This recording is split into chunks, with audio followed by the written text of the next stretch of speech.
ओम शांति 25/10/2023 के बाबा के मीठे मीठे महावाक्य।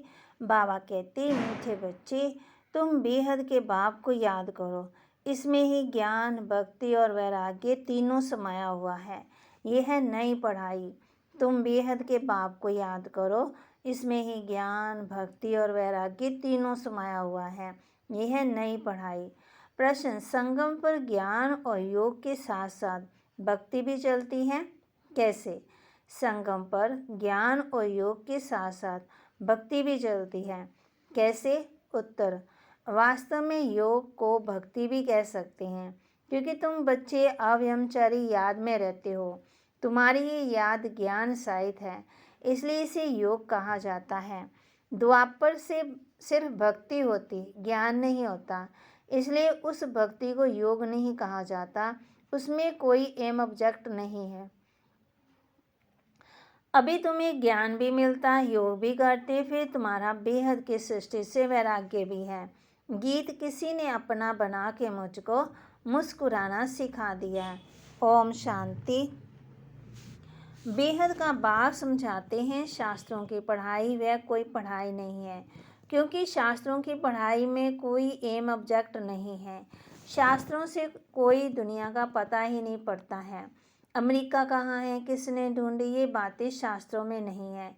कहते हैं फलाने ने ढूंढी, इस दूसरे इलाके से ढूंढते हैं अपने रहने के लिए। देखा बहुत मनुष्य हो गए हैं, रहने के लिए ज़मीन तो चाहिए। अब ये सब बातें पढ़ाई की हैं, इसको एजुकेशन कहा जाता है।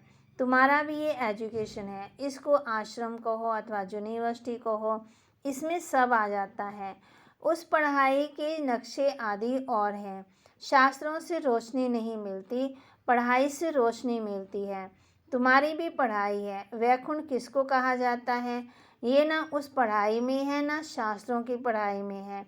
ये नॉलेज ही नहीं है जो एक बाप ही बतलाते हैं।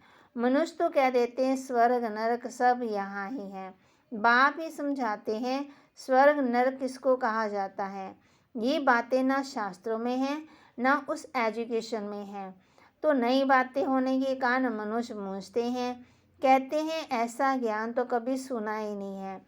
ये तो नई वंडरफुल बातें हैं जो कभी कोई ने सुनाई ही नहीं है ही बरोबर नई बातें। ना उस एजुकेशन वाले सुना सकते हैं, ना सन्यासी आदि सुना सकते हैं। इसलिए परमपिता परमात्मा को ही ज्ञान का सागर कहा जाता है। बेहद की हिस्ट्री ज्योग्राफी भी समझाते हैं, ज्ञान से स्वर्ग और नरक का विस्तार भी सुनाते हैं। ये नई बातें हैं ना। इस पढ़ाई में सब कुछ है, ज्ञान भी है, योग भी है, पढ़ाई भी है, भक्ति भी है। योग को भक्ति भी कह सकते हैं, क्योंकि एक के साथ योग लगाना उनको याद करना होता है। वह भक्त लोग भी याद करते हैं, पूजा करते हैं, गाते हैं।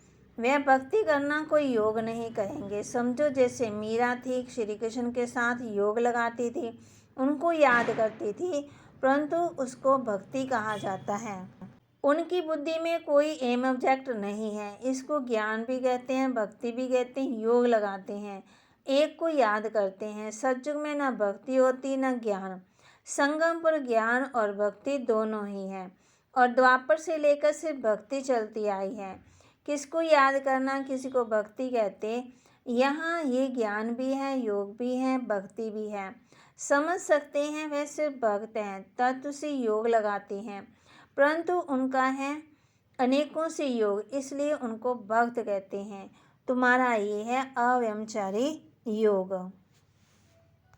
ये ज्ञान सागर खुद बैठ पढ़ाते हैं, उनसे योग लगाना होता है। वह तो आत्मा को भी नहीं जानते, हम तो जानते हैं। परमपिता परमात्मा बाप के साथ बुद्धि योग लगाने से हम बाप के पास चले जाएंगे।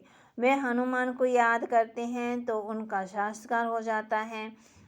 कितनों की भक्ति करते हैं। ये है अव्यभिचारी योग। सिर्फ एक बाप को याद करना है, तो इसमें ज्ञान, भक्ति, वैराग्य सब इकट्ठे हैं, और वह उन्हों को सब अलग अलग हैं।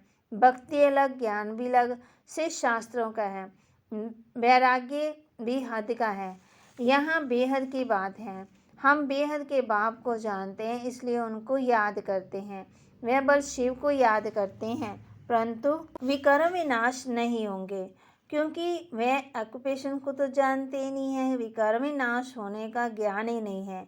यहाँ तो बाप की याद से विकर्म विनाश होते हैं, वहाँ काशी कलवट खाते हैं तो उनके विकर्म विनाश होते हैं, भोगना भोगनी पड़ती है। परंतु ऐसे नहीं कि तुम्हारे माफी आस्ते आस्ते कर्मातीत बनते हैं, नहीं, उनके भी कर्म सजाएं खाते खाते खत्म हो जाते, माफ़ नहीं हो सकते हैं। तो ये भी पढ़ाई है, ज्ञान भी है, योग भी है, इसमें सब है। सिखलाने वाला एक ही बाप है। इनको आश्रम कहो ना, यूनिवर्सिटी कहो, इंस्टीट्यूट कहो, लिखा भी हुआ बड़ा अच्छा है ना। आगे ओम मंडली नाम रॉन्ग था, अभी समझ आई है ये नाम बिल्कुल अच्छा है। कोई को भी समझा सकते हैं कि ब्रह्मा कुमार तो तुम भी हो, बाप है सबका रचयिता, उनको पहले पहले सूक्ष्मवतन रचना है। ब्रह्मा विष्णु शंकर हैं सूक्ष्मवतनवासी, नई दुनिया नई सृष्टि रचते हैं तो जरूर प्रजापिता ब्रह्मा चाहिए। सूक्ष्मवतन वाला तो यहाँ आ ना सके, वह है संपूर्ण अव्यक्त। यहाँ तो साकार ब्रह्मा चाहिए, वह कहाँ से आए, मनुष्य इन बातों को समझ ना सके। चित्र है ना, ब्रह्मा से ब्राह्मण पैदा हुए, परंतु ब्रह्मा आए कहाँ से, फिर अडॉप्शन होती। जैसे कोई राजा को बच्चा नहीं होता तो अडॉप्ट करते, बाप भी इनको अडॉप्ट करते, फिर इनका नाम बदल कर रखते हैं। प्रजापिता ब्रह्मा रखते हैं नाम, वह ऊपर वाला तो नीचे आ ना सके, नीचे वाले को ऊपर जाना है, वह तो अव्यक्त, ये है व्यक्त। तो इस रहस्य को भी अच्छी रीति समझना है, क्योंकि सबका प्रश्न उठता है। कहते हैं दादा को कभी ब्रह्मा, कभी भगवान, कभी श्री कृष्ण कहते हैं। अब इनको भगवान तो कहा नहीं जाता, बाकी ब्रह्मा और श्री कृष्ण को ही कह सकते हैं, क्योंकि श्री कृष्ण सुंदर से शाम बनता है। तो जब रात है तब कहेंगे ब्रह्मा, जब दिन है तो कहेंगे श्री कृष्ण। श्री कृष्ण की आत्मा का अभी ये अंतिम जन्म है और ये श्री कृष्ण है आदि का जन्म। ये क्लियर कर लिखाना पड़े। 84 जन्म राधे कृष्ण के व लक्ष्मी नारायण के बताने पड़े। यहाँ फिर उनको अडॉप्ट करते हैं तो ब्रह्मा का दिन और ब्रह्मा की रात हो जाती है। वही फिर लक्ष्मी नारायण का दिन और रात, उनके भी शावली का भी ऐसे हुआ। तुम अब ब्राह्मण कुल के हो, फिर देवता कुल के बनेंगे तो ब्रह्मा कुमार कुमारियों का भी दिन और रात हुआ ना। ये बड़ी समझने की बातें हैं, चित्रों में भी क्लियर है। नीचे तपस्या कर रहे हैं, अंतिम जन्म है, ब्रह्मा आए कहाँ से, किससे पैदा हो, तो ब्रह्मा को अडॉप्ट करते, जैसे राजा अडॉप्ट करते हैं, फिर उनको राजकुमार कहते हैं, ट्रांसफ़र कर देते हैं प्रिंस ऑफ फलाना। फिर क्या, पहले तो प्रिंस नहीं था ना, राजा ने अडॉप्ट किया तो नाम डाला प्रिंस। ये रस्म रिवाज चलती आई है। बच्चों को ये बुद्धि में आना चाहिए, दुनिया नहीं जानती है कि बाप कैसे पुरानी दुनिया का विनाश और नई दुनिया की स्थापना करते हैं। ये रोशनी तुम बच्चों को है, तुम्हारे में भी नंबरवार है। आगे चलकर छोटी छोटी बच्चियाँ भी बहुत तीखी होती जाएंगी, क्योंकि कुमारियाँ हैं। लिखा हुआ है ना, कुमारियों द्वारा बाण मरवाए, कुमारियों का चमत्कार नंबर 1 हो गया। मम्मा भी कुमारी है, सबसे तीखी गई है। कहा जाता है ना, डॉटर शोस मदर, मदर तो नहीं बैठ कोई से बात करेगी, ये माँ तो हो गई गुप्त, ये मम्मा है प्रत्यक्ष। तो तुम शक्तियाँ अथवा बच्चों का काम है माँ का शो करना। बहुत अच्छी अच्छी बच्चियाँ भी हैं जिनका पुरुषार्थ अच्छा चलता है। कौरव संप्रदाय भी जिनके मुख्य नाम है ना, जो महारथी हैं, यहाँ भी महारथियों का नाम है। सबसे बड़ा है शिव बाबा, ऊंच से ऊंच भगवान, उनका ऊंचा ठाव, वास्तव में ठाव माना रहने का स्थान। तो हम आत्मा का भी ऊंच है ना। मनुष्य तो सिर्फ महिमा करते रहते, जानते कुछ भी नहीं है। हम आत्मा भी वहाँ ही की रहने वाली हैं, परंतु हमको जन्म मरण में नहीं आकर के पाठ बजाना है। वे जन्म मरण में नहीं आते हैं, पाठ उनका है, परंतु कैसे ये भी तुम जानते हो। बाबा हम बच्चों को समझाते हैं कि हम जन्म मरण के चक्कर में आते हैं। अब भी तुम बच्चे समझते हो, ये शिव बाबा का रथ है, अश्व अथवा घोड़ा भी है, बाकी वे घोड़े गाड़ी नहीं है। ये जो भी भूले हुए हैं ना, ये ड्रामा में नूंद है। आधा कलब हम भी भूल में भटकते भटकते एकदम भटक जाते हैं। अभी रोशनी मिली है तो खबरदार, बहुत रहना पड़े तो ये तो तुम जानते हो, ये पुरानी दुनिया खत्म होनी है। इस हमको नष्टो मुहा बनना है। कमल फूल समान ग्रस्त वार में रहते नष्टो मुहा बनने का पुरुषार्थ करना है। तोड़ तो सब से निभाना है, साथ भी रहना है। ये भट्ठी भी बननी थी जैसे कला पहले बनी थी।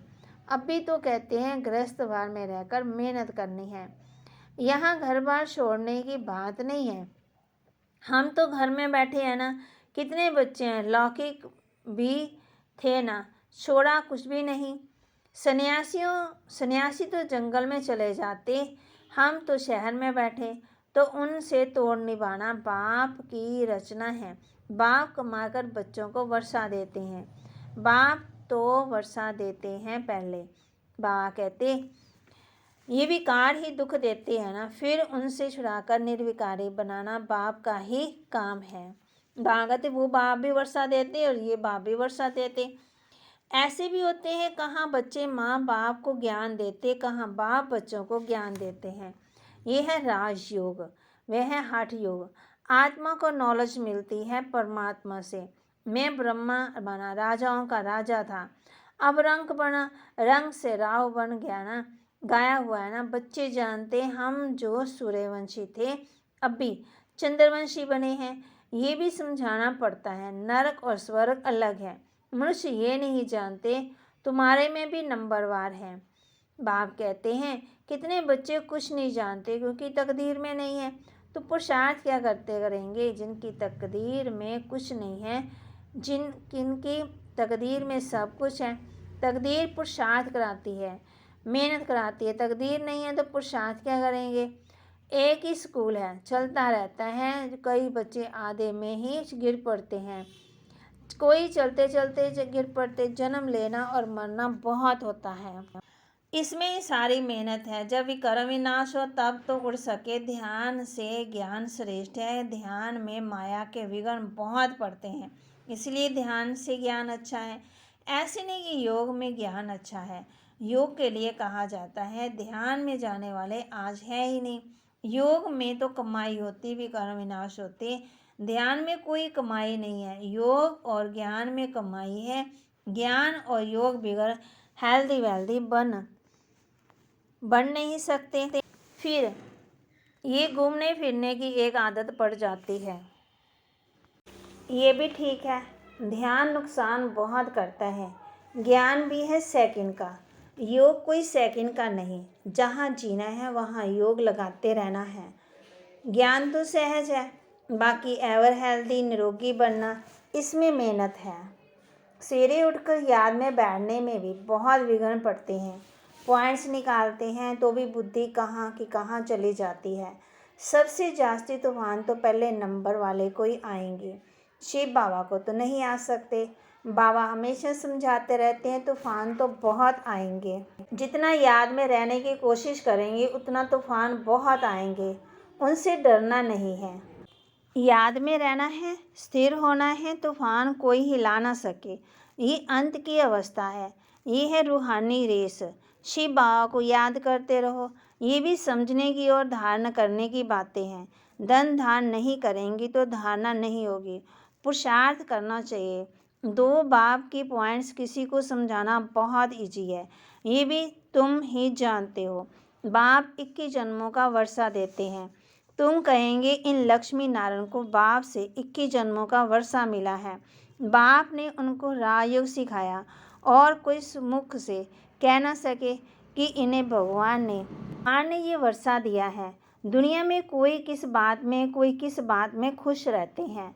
तुम जिस बात में खुश हो उनको कोई नहीं जानते। मनुष्य तो अलवकार श्रम भंगर के लिए खुशी मनाते हैं, थोड़े टाइम के लिए। तुम हो सच्चे ब्राह्मण कुलभूषण, जो योगी और ज्ञानी हो। तुम्हारे इस कर्म अतीन्द्रिय सुख की खुशी को कोई भी जान नहीं सकते हैं। वह तो क्या से क्या माथा मारते रहते हैं। मून पर जाने की पुरुषार्थ करते हैं, माना चंद्रमा पर जाने की, बहुत डिफ़िकल्ट मेहनत करते हैं, उन सबको मेहनत बर्बाद हो जानी है। तुम बिना कोई तकलीफ़ के ऐसी जगह जाने का पुरुषार्थ करते हो जहाँ और कोई जा ना सके। एकदम ऊंच से ऊंच परम धाम में जाते हो। अच्छा, मीठे मीठे सिकिलते बच्चों प्रति माता पिता बाप दादा का याद प्यार और गुड मॉर्निंग। रूहानी बाप की रूहानी बच्चों को नमस्ते। रूहानी बच्चों की रूहानी बाप दादा को दिलवा जान सिकवा प्रेम से नमस्ते। धारणा के लिए मुख्य सार, ग्रस्त भार में रहते नष्टो मोहा भी बनना है, साथ साथ सबसे तोड़ निभाते कमल फूल समान भी रहना है। ग्रस्त भार में रहते नष्टो मोहा भी बनना, साथ साथ सबसे तोड़ निभाते कमल फूल समान भी रहना है। धारणा करने के लिए ज्ञान धन का दान जरूर करना है। ज्ञान और योग से अपनी कमाई जमा करनी है, बाकी ध्यान दीदार की आश नहीं रखनी है। धारणा करने के लिए ज्ञान धन का दान जरूर करना है, ज्ञान और योग से अपनी कमाई जमा करनी है, बाकी ध्यान दीदार की आश नहीं रखनी है। वरदान, संतुष्टता की सर्टिफिकेट द्वारा भविष्य राज्य भाग्य का तख्त प्राप्त करने वाले संतुष्ट मूर्ति भव। संतुष्टता के सर्टिफिकेट द्वारा भविष्य राज्य भाग्य का तख्त प्राप्त करने वाले संतुष्ट मूर्ति भव। संतुष्ट रहना और सर्व को संतुष्ट करना, ये स्लोगन सदा आपके मस्त रूपी बोर्ड पर लिखा हुआ हो, क्योंकि इसी सर्टिफिकेट वाले भविष्य में राज्य भाग्य का सर्टिफिकेट लेंगे तो रोज़ अमृत वेले इस स्लोगन को स्मृति में लाओ। जैसे बोर्ड पर स्लोगन लिखते हो, ऐसे सदा अपने मस्तक पर भी बोर्ड पर ये स्लोगन दोहराओ तो सभी संतुष्ट मूर्तियां हो जाएंगे। माना बार बार रिपीट करो। जो संतुष्ट है वह सदा प्रसन्न है। स्लोगन, आपस में स्नेह और संतुष्टता संपन्न व्यवहार करने वाले ही सफलता मूर्त बनते हैं। आपस में स्नेह और संतुष्टता संपन्न व्यवहार करने वाले ही सफलता मूर्त बनते हैं। ओम शांति।